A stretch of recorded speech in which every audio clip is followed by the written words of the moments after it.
우리 인사합니다. 할렐루야 샬롬 하고 우리 인사합니다. 할렐루야 샬롬 샬롬 샬롬 샬롬 샬롬 샬롬. 하나님 사랑합니다. 여러분 주 안에서 사랑합니다.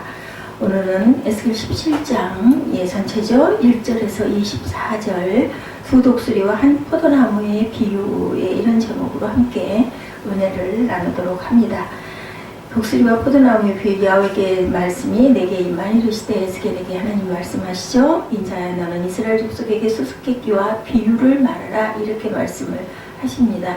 야훼께서 이같이 말씀하여 이르시되 색깔이 화려하고 날개가 크고 깃이 길고 털이 숱한 큰 독수리가 레바논에 이르러 백향목 높은 가지를 꺾되 그 연한 가지 끝을 꺾어가지고 장사하는 땅에 이르러 3일의 상업에 두고 또 그 땅의 종자를 꺾고 옥도에 심되 수양버들 가지처럼 큰 물가에 심더니 그것이 자라며 커져 높지 아니한 포도나무 곧 굵은 가지와 가는 가지가 난 포도나무가 되고 그 가지는 독수리를 향하였고 그 뿌리는 독수리 아래에 있었더라.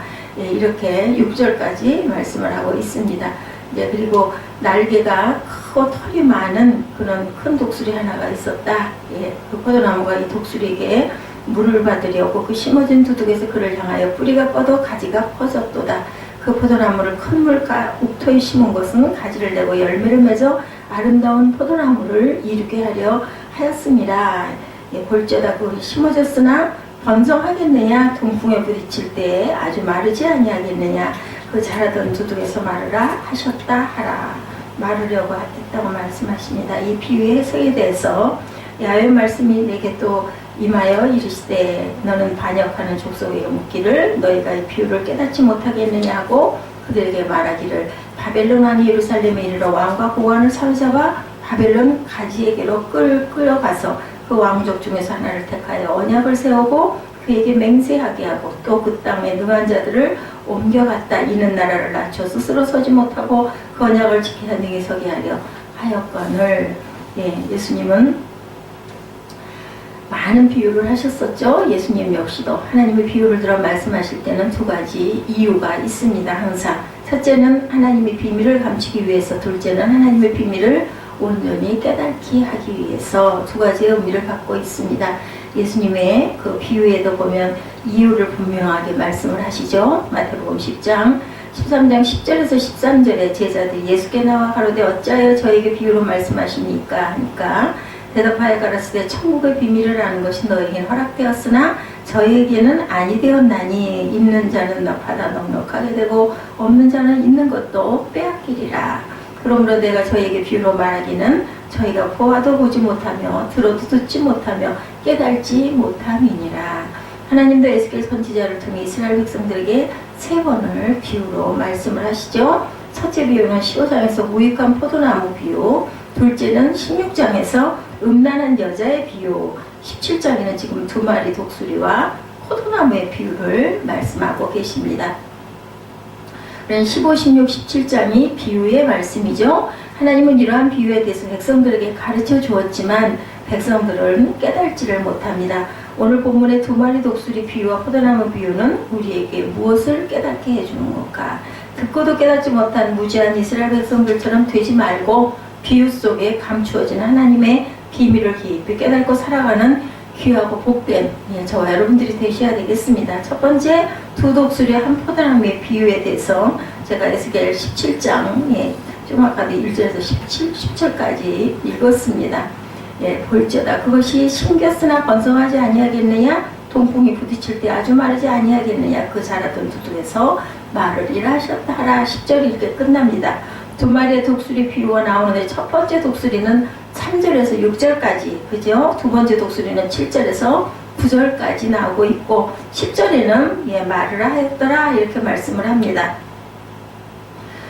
그리고 그 독수리의 모습은 채색이 구해된 다양한 색깔을 가진 모습이었다고 말씀을 하시죠. 12절에 이 독수리를 바벨론으로 해석하고 있는 것처럼 바벨론이라는 나라는 여러 민족으로 구성된 나라였습니다. 또한 큰 날개와 털이 많은 모습을 가지고 있는 것처럼 바벨론의 군사력은 강하고 넓은 통치 세력을 과시하고 있죠. 또한 4절에서 6절에 독수리의 행동이 언급되고 있습니다. 4절에 그 연한 가지 끝을 꺾어 가지고 장사하는 땅에 이르러 산과 성읍에 들어가고 하였는데 바벨론은 2번에 걸쳐 남유다를 침략하여서 야외긴 그 왕과 1만 명의 유력한 병력들을 바벨론 포로로 사로잡아 갑니다.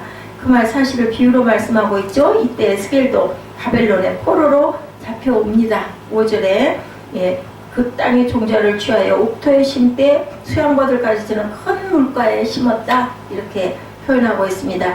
이 말씀의 의미는 야외긴 왕 시대인 그 대신에 숙부인 시드기야를 왕이 세워 남유다를 통치하도록 하여서 번성케 하였다라는 의미죠. 6절에 남유다를 비유한 그 포도나무는 자라서 그럴듯한 포도나무가 되었다. 그러나 주목해야 할 것은 그 포도나무가 주는 독수리를 향하였고 뿌리는 독수리 아래에 있었다라는 겁니다. 다시 말해서 남유다의 안정과 번영은 스스로 독립해서 왕성한 포도나무가 된 것이 아니라 독수리 즉 바벨론의 지배와 보호 아래에 번영했다라는 뜻이죠. 당시에 활동하던 에레미야 선지자는 에레미야 27장 8절에 나 야훼가 이르노라 바벨론 왕 느부갓네살을 섬기지 아니하는 군민이나 그 목으로 바벨론 왕의 멍에를 매지 아니하는 백성은 내가 그의 손으로 전멸시키기까지 칼과 기근과 열병으로 벌하리라 이렇게 말씀합니다. 바벨론에게 복종하며 살아가라는 것이 당시 하나님의 뜻이었습니다. 그러나 시드기야 왕은 나라가 안정되고 번영되자 바벨론에게 반역을 하되 다른 나라와 동맹을 맺었는데 그 나라를 바로 다른 큰 독수리로 비유하고 있는 거죠. 7절에서 10절까지 다른 큰 독수리의 비유가 나오는데 이처럼 2마리의 큰 독수리가 있었다는 것은 강력한 2 나라의 세력이 있었다는 것을 의미합니다. 바벨론과 세력을 견주는 나라가 애굽이었죠.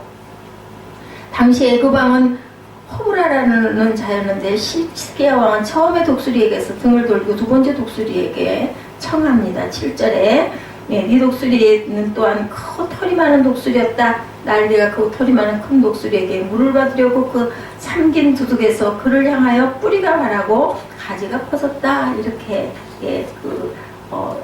예시를 하죠. 남유다 왕 시드기야가 친애국 정책을 하면서 바벨론을 대항하고 싸우고자 했던 것을 의미합니다. 여기서 주목할 것은 2마리의 큰 독수리가 아니라 포도나무에 우리가 주목을 해야 되는데 8절에 하나님은 남유다를 심판하시기로 계획을 하고 계시죠. 그 계획 속에 처음 큰 독수리였던 바벨론이란 나라를 사용하시기로 작정을 하십니다.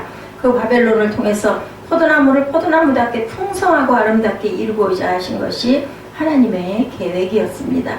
그런데 남유다는 조금 사정이 나아지자 큰 독수리를 떠나 다른 큰 독수리 애국과 동맹을 맺어서 바벨론을 대적하고자 합니다.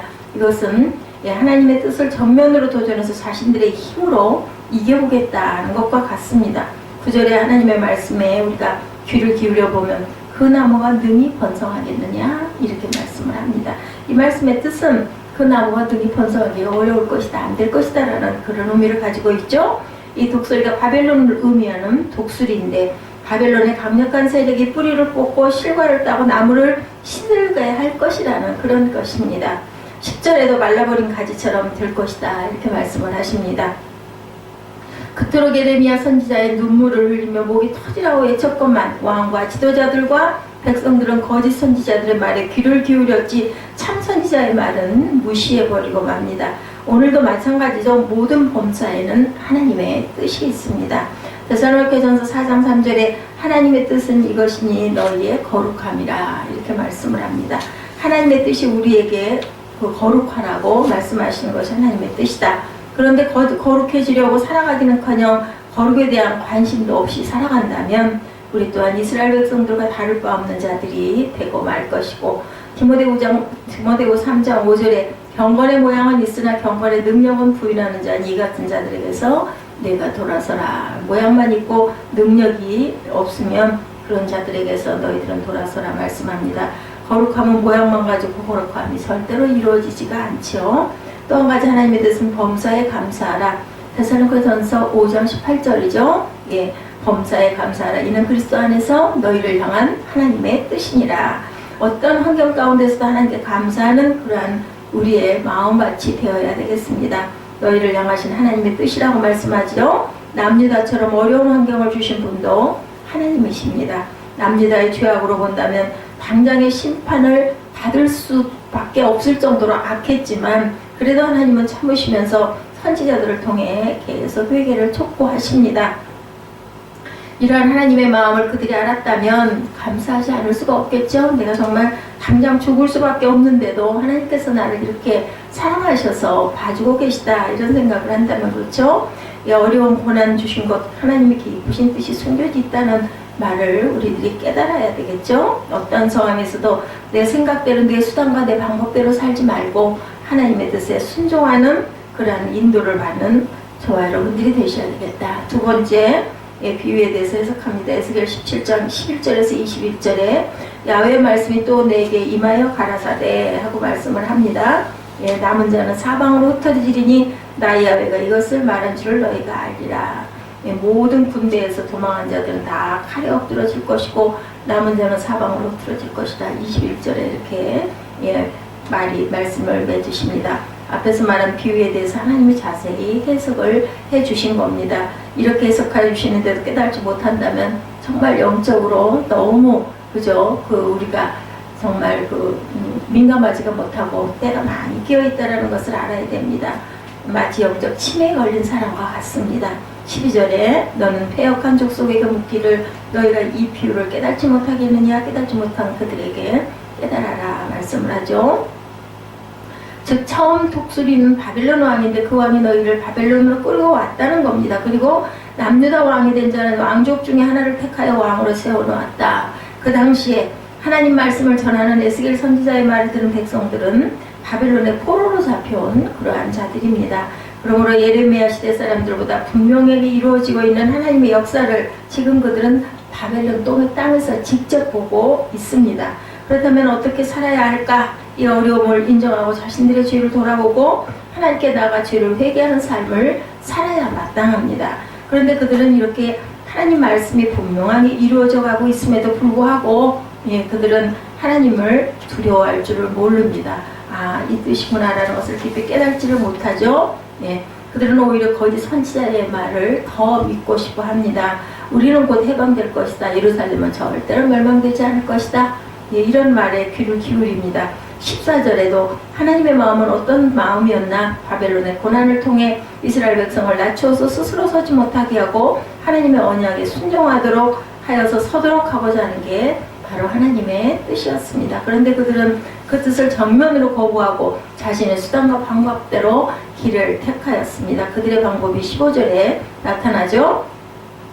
그들의 방법은 하나님을 의지하지 않고 애굽이라는 나라를 의지해서 이 어려운 난관을 해결해 보겠다라는 거죠. 여기에 대해서 두 가지로 하나님께서는 말씀합니다. 너희들이 형통하겠느냐? 과연 피할 수 있겠느냐? 이러시죠. 결코 형통하지 못하고 피하지 못할 것이라는 그런 말씀입니다. 하나님이 여기에 대해서 아주 강하게 말씀을 하시는데 16절, 19절에 두 번 내가 나의 삶을 두고 맹세하노니 이렇게까지 말씀을 하십니다.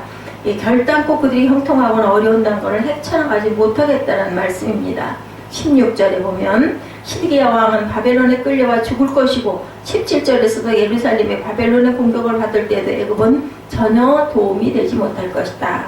그런데 여기서 주목해서 봐야 할 것이 언약과 맹세라는 말씀이 7번 언급되고 있는데 16절, 18절의 언약과 맹세는 남유다가 바벨론과의 언약을 배반하였다는 것을 말씀하시면서 그 언약을 하나님은 19절에서 내 맹세, 내 언약을 배반했다 이렇게 말씀하죠. 다시 말해서 바벨론의 언약을 배반하는 것이 곧 하나님의 언약을 배반하는 것이라는 거죠.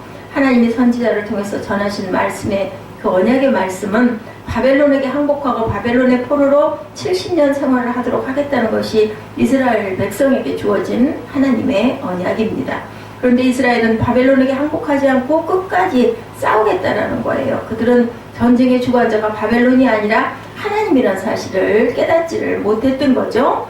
깨닫지 못한 자들에게 이러한 사실을 선지자들은 깨닫게 하려고 아무리 말씀을 전하지만 그들은 끝까지 귀를 닫고 믿지를 않습니다. 20절에 내 그물을 내 올무에라고 언급합니다. 바벨론의 세력이 하나님의 그물이고 올무라는 거죠. 하나님의 언약을 믿지 아니한 그들은 바벨론으로 끌고 가서 국문할 것이라는 거죠. 언약을 배반한 죄값을 물으시겠다는 것입니다. 21절에도 그들의 모든 계획과 수단은 수포로 돌아가고 모두 다 철저하게 멸망할 것이다. 21절 끝에 보면 나 야훼가 이렇게 말한 줄을 너희가 알리라. 예루살렘이 멸망하고서야 깨닫게 될 것이라는 겁니다. 인간의 무지와 어리석음이 여기에 있죠. 미리 깨달았으면 얼마나 좋을 것인가.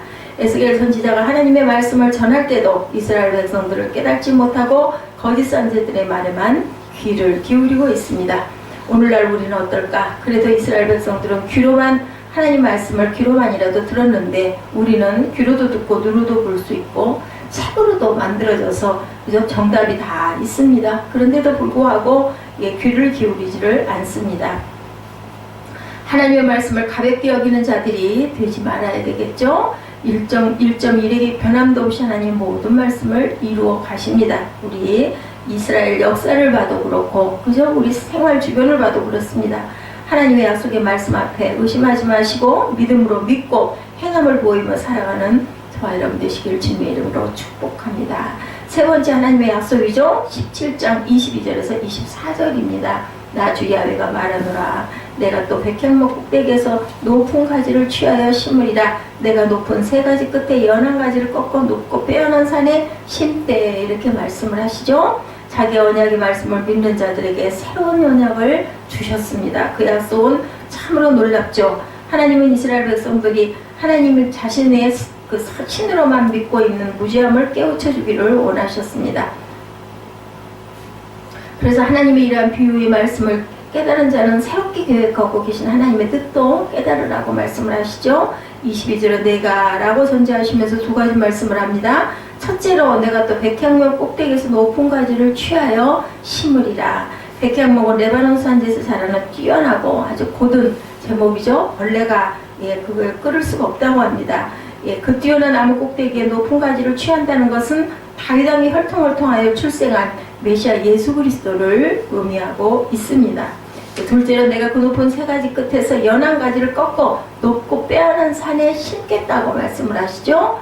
앞에서 말한 그 높은 가지에서도 세 가지였어도 또한 세 가지 끝에서 연한 가지를 꺾어 높은 산에 심으시겠다. 연한 세 가지는 곧 겸손을 의미합니다. 그러므로 다시 말하면 높은 가지는 하나님의 역사는 출생하는 메시아는 세 가지처럼 출생에 미미하고 겸손한 자로 출생할 것이다 라는 뜻을 갖고 있습니다. 이사야 53장 2절이죠. 그는 주 앞에 자라나기를 연한 순 같고 마른 땅에서 나온 줄기 같아서 고운 모양도 없고 풍채도 없은즉 우리 보기에 흠모할 만한 아름다운 것이 없도다. 23절에도 언약한 세 가지지만 하나님의 이 가지는 이스라엘 높은 산에 심어 가지가 무성하고 열매를 맺어 아름다운 백향목이 되어 각종 새가 깃들고 그 가지 그늘에 거하게 될 것이라고 말씀을 하죠. 하나님은 지금 2500년 후에 있을 일을 선포하고 계십니다.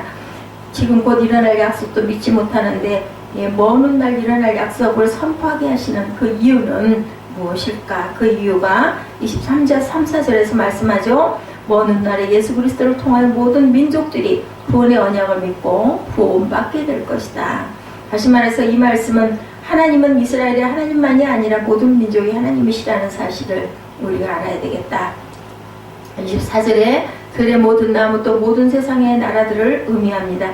메시아가 오시는 그날에 높은 나무는 낮추고 낮은 나무는 높이고 푸른 나무는 말리우고 마른 나무는 무성케 할 것이다. 하나님께서는 뭐예요? 능치 못함이 없으시고 무엇이든지 하실 수 있다라는 겁니다.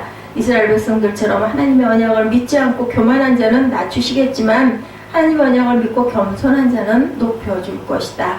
또한 세상을 의지하여 푸르름을 가진 자라 할지라도 말라버리게 할 것이지만 하나님의 말씀대로 살아가면 고난을 당하고 힘든 삶을 살아도 마른 가지 같은 자들은 무성하게 하여 주시겠다라는 거죠. 힘든 삶을 살아가는 마른 나무 같은 고난 속에 있는 자들은 또한 무성하게 해주시겠다. 그러므로 이 말씀은 당시에 주어진 약속도 믿지 못하는 이스라엘 백성들에게 주어진 말씀이 아니라 먼 훗날에 이 땅에 초림으로 오실 예수 그리스도를 믿고 살아가는 저희들에게 주시는 말씀이죠. 우리는 이 말씀 또한 이루어진 것을 봅니다. 24절 끝에 나 야훼가 말하고 뭐라고 말씀하세요? 이루느니라 이렇게 말씀합니다. 하나님 말씀이 분명하게 이루어지는 것을 우리가 믿어야 되겠다. 믿고 가십시다. 진실로 믿는다면 우리의 신앙이 변해야 되고 오늘날 교회를 다니는 사람들의 신앙을 우리가 온전하게 바라봤을 때 기뻐해야 되겠죠. 정말 감사한 마음이 들어야 될 것입니다. 진실로 믿는다면 우리의 신앙이 누가 봐도 정말 대단하다라는 마음이 들 정도로 하나님의 말씀대로 살아가야 될 줄로 믿습니다. 예수 그리스도는 이 땅에 오셔서 하나님의 언약을 모두 이루고 하나님 보좌 우편에 앉으셨죠. 십자가에서 6시간 동안 온몸에 물과 피를 흘리시고 온 인류의 죄를 짊어지시고 돌아가셨습니다. 그리고 또한 부활하셨습니다. 마태복음 11장 28절에 수고하고 무거운 짐진 자들아 다 내게로 오라 내가 너희를 쉬게 하리라. 그 어디에도 참된 쉼을 얻을 곳은 없는데 주님의 품 안에서만이 우리가 참된 쉼을 얻을 수 있다는 것, 또한 예수를 믿으며 살아가면서 힘들고 지치고 어려울지라도 절대로 세상과 타협하고 살아가서는 안 되겠다는 것, 좀 삶이 편해졌다고 예수를 떠나 불의와 타협해서는 절대 안 되겠죠. 시드기야 왕이 조금 사정이 나아지니까 하나님 언약을 버리고 애국과 손을 잡았다라고 나타나 있습니다. 앞에 보면 교회를 다니는 사람들에게 이러한 모습이 얼마나 많은지, 저와 여러분도 자칫 그죠 조금 좀 아주 뭐가 좀 되는 것 같고 하면은 그냥 으쓱으쓱 우쭐우쭐 이런 마음이 들지 않습니까? 그렇기 때문에 누구도 예외는 없습니다.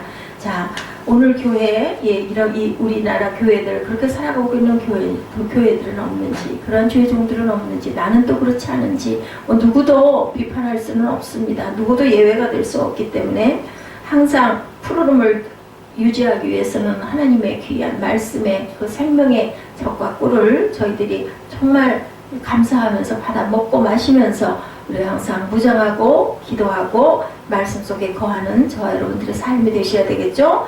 요한복음 15장 4절에 내 안에 거하라 나도 너희 안에 거하리라. 가지가 포도나무에 붙어있지 아니하면 당연히 저절로 과실을 맺을 수가 없죠. 가지가 나무에 붙어있지 않고서 그 나무가 살아갈 수가 없습니다.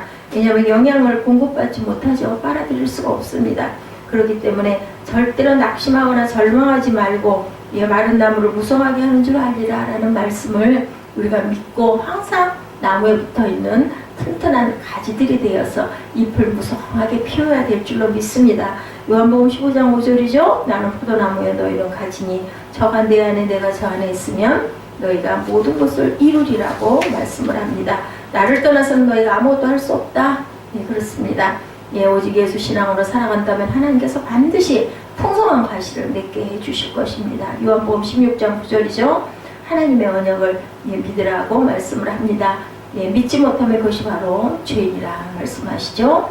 하나님의 언약을 믿지 못하고 불신앙을 가지고 살다가 하나님의 심판을 당한 이스라엘 백성처럼 되어서는 절대로 안 되겠다.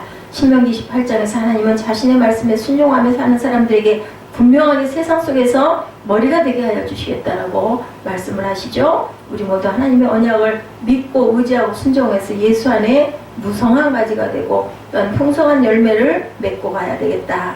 마태복음 24장 24, 5절이죠. 거짓 그리스도들과 거짓 선지자들이 일어나 큰 표적과 기사를 보여 할 수만 있으면 택하신 자들도 미혹하게 하리라. 보라 내가 너에게 미리 말하였노라. 이렇게 말씀하죠. 마태복음 24장 13절에 끝까지 견디는 자는 구원을 얻으리라고 말씀합니다. 진실로 누가 거짓된 소리로 하나님의 백성을 미혹하고 그리고 있는지를 그걸 깨달아야 되겠다. 로마서 12장 2절에 너희는 이 세대를 본받지 말고 오직 마음을 새롭게 함으로 변화를 받아 하나님의 선하시고 기뻐하시고 온전하신 뜻이 무엇인지를 분별하라. 무섭게 타락되어 가고 있는 오늘날 영적인 세계를 분별하며 살아가는 지혜로운 저 여러분들이 되셔서 항상 나무에 붙어있는 튼튼한 가지들이 되시고 그러한 풍성하고 무성한 잎을 키우셔서 우리 모든 사람들에게 도움을 주고 그늘이 되어주는 그런 역사가 있기를 주님의 이름으로 간절히 축원합니다. 기도하시겠습니다.